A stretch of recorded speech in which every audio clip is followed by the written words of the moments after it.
नमस्कार दोस्तों, राधे राधे, जय श्री कृष्णा।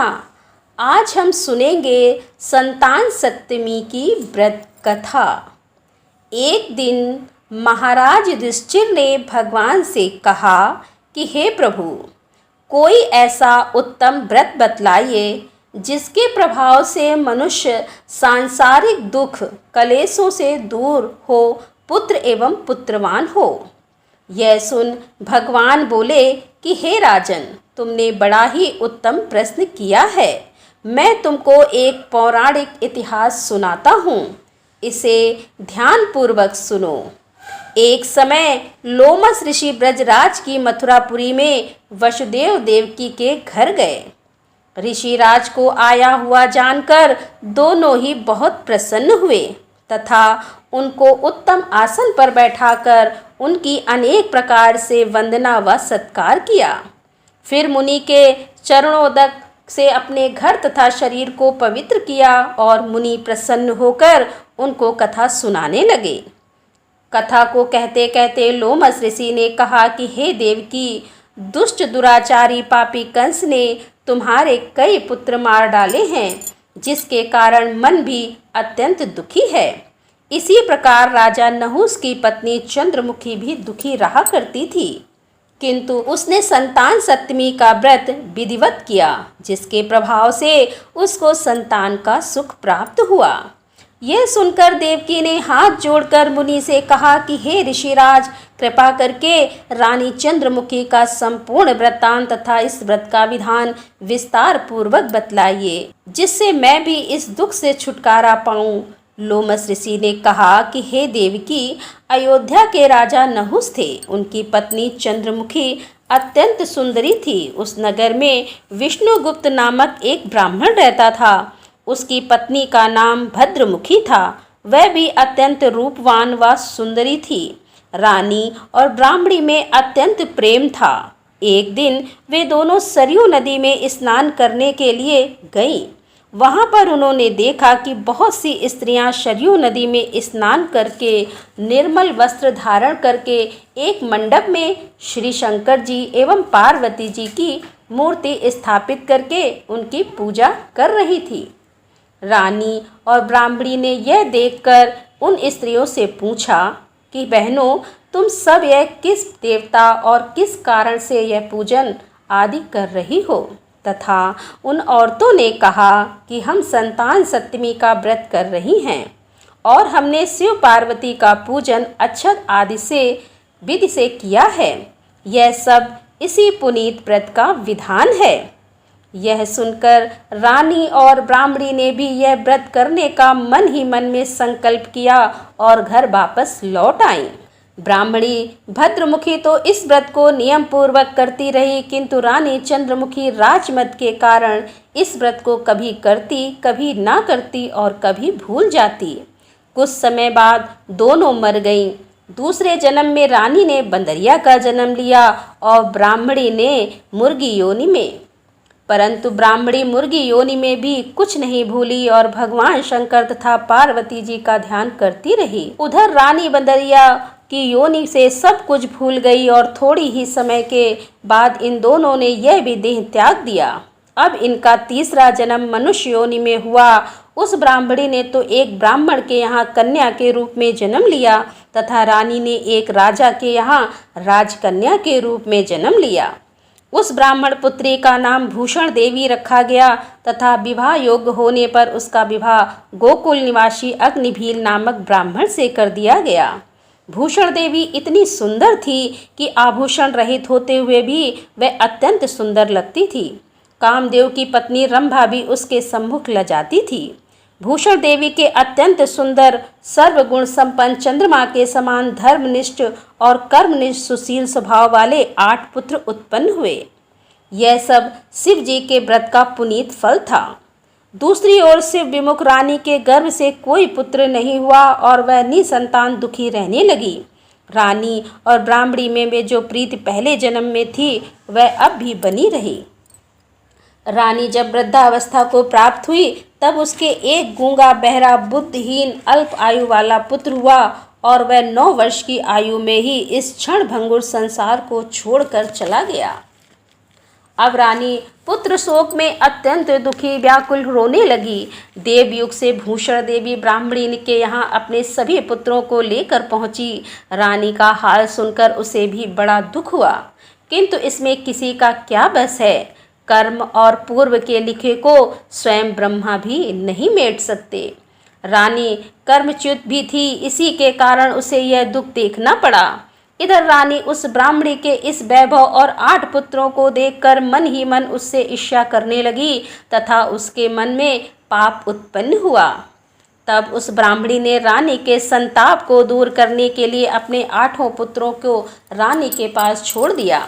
रानी ने पाप के वशीभूत होकर उन विप्र पुत्रों की हत्या करने के विचार से लड्डुओं में जहर मिला उनको खिला दिया, परंतु भगवान शंकर की कृपा से एक भी बालक की मृत्यु ना हुई। यह देखकर रानी बड़ी आश्चर्यचकित हो गई और रहस्य का पता लगाने की मन में ठान ली।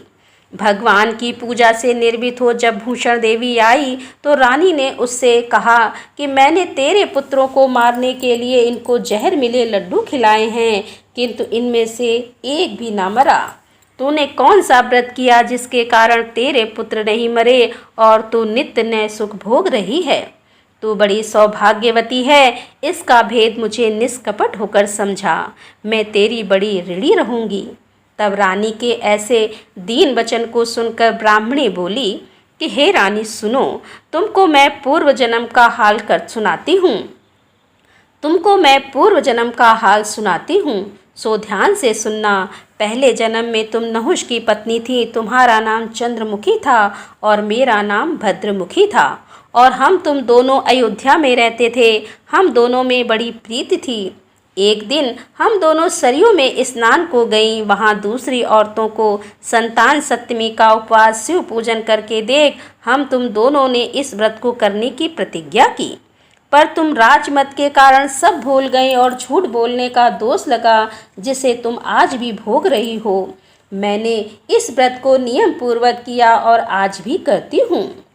दूसरे जन्म में तुमने बंदरिया का जन्म लिया और हमें मुर्गी की योनि मिली। भगवान शंकर की कृपा से इस व्रत के प्रभाव से मैं इस जन्म में भी ना भूली और निरंतर उस व्रत को नियमानुसार करती रही। तुम इस संकल्प को इस जन्म में भी भूल गई। मैं तो समझती हूँ कि तुम्हारे ऊपर जो यह संकट है उसका एकमात्र कारण यही है, दूसरा कोई कारण नहीं है। इसीलिए मैं कहती हूँ कि अब तुम संतान सप्तमी के इस व्रत को करो, जिससे तुम्हारा यह दुख दूर हो।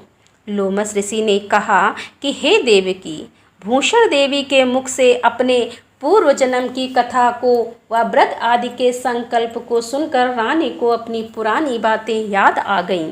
तब रानी भूषण देवी के चरणों में गिरकर क्षमा याचना करने लगी और शंकर पार्वती को अपार महिमा के गीत गाने लगी। उसी दिन से रानी नियमानुसार संतान सप्तमी का व्रत करने लगी, जिसके प्रभाव से रानी को संतान सुख मिला तथा संपूर्ण सुख भोग रानी शिवलोक को गई। भगवान शिव के व्रत का ऐसा प्रभाव है कि पथभ्रष्ट भी अपने पद पर अग्रसर होता है और मोक्ष पाता है। लोमस ऋषि ने कहा कि हे देवकी, इसीलिए तुम भी इस व्रत को करने का संकल्प मन में करो तो तुमको भी संतान सुख प्राप्त होगा। इतनी कथा सुनकर देवकी हाथ जोड़कर लोमस ऋषि से पूछने लगी कि हे ऋषिराज, मैं इस व्रत को अवश्य करूंगी, किंतु आप इस संतान सुख देने वाले व्रत का विधान विधि पूर्वक समझाइए। यह सुनकर ऋषि बोले कि हे देवकी, यह व्रत भादो मास की शुक्ल पक्ष को सप्तमी के दिन किया जाता है। इस दिन ब्रह्म मुहूर्त में उठकर किसी नदी अथवा कुआं के जल में स्नान करके निर्मल वस्त्र पहनने चाहिए। फिर शंकर व पार्वती जी की मूर्ति स्थापित करें। इन प्रतिमाओं के सम्मुख सोने चांदी के तारों अथवा रेशम को ले और उसका एक धागा बनावे। उस धागे में 7 गांठें लगानी चाहिए। इस धागे को धूप दीप अष्टगंध से पूजन कर अपने हाथ में बाएं हाथ में बांधें और शंकर जी से अपनी कामना पूरी होने की शुद्ध भाव से प्रार्थना करें। बाद में 7 वे बनाकर भोग लगावें और ही पुआ एवं यथाशक्ति सोने या चांदी की अंगूठी बनाकर एक तांबे के पात्र में रखकर उसका विधि पूर्वक पूजन करें और किसी ब्राह्मण को दान कर दें। उसके बाद 7 पुआ स्वयं प्रसाद के रूप में ग्रहण करें। इस प्रकार इस व्रत का पारण करना चाहिए। प्रतिमास की शुक्ल पक्ष की सप्तमी के दिन हे देव की इस व्रत को इस प्रकार नियम पूर्वक करने से समस्त पाप नष्ट हो जाते हैं, भाग्यशाली संतान की प्राप्ति होती है तथा अंत में शिवलोक की प्राप्ति होती है। हे देवकी, मैंने तुमको संतान सप्तमी का व्रत संपूर्ण विधान पूर्वक वर्णन कर दिया, उसको अब तुम नियम पूर्वक करो जिससे तुमको संतान की प्राप्ति होगी। इतनी कथा कहकर भगवान आनंद कंद श्री कृष्ण ने धर्मावतार युधिष्ठिर से कहा कि हे लोमस ऋषि, इस प्रकार से हमारी माता को शिक्षा देकर चल दिए। ऋषि के कथानुसार हमारी माता देवकी ने इस व्रत को नियमानुसार किया, जिसके प्रभाव से हम उत्पन्न हुए। यह व्रत विशेष रूप से स्त्रियों के लिए कल्याणकारी ही है, लेकिन पुरुषों को भी संतान रूप में कल्याणदायक है। संतान का सुख देने वाला, पापों का नाश करने वाला यह सबसे उत्तम व्रत है। इसको हर प्राणी स्वयं भी करे तथा दूसरों से भी करवाए। नियम पूर्वक जो इस व्रत को करता है और भगवान शंकर और पार्वती की सच्चे मन से आराधना करता है, वह निश्चय ही अमर यश को प्राप्त करके अंत में शिवलोक को प्राप्त होता है। तो बोलो शंकर पार्वती माता की जय।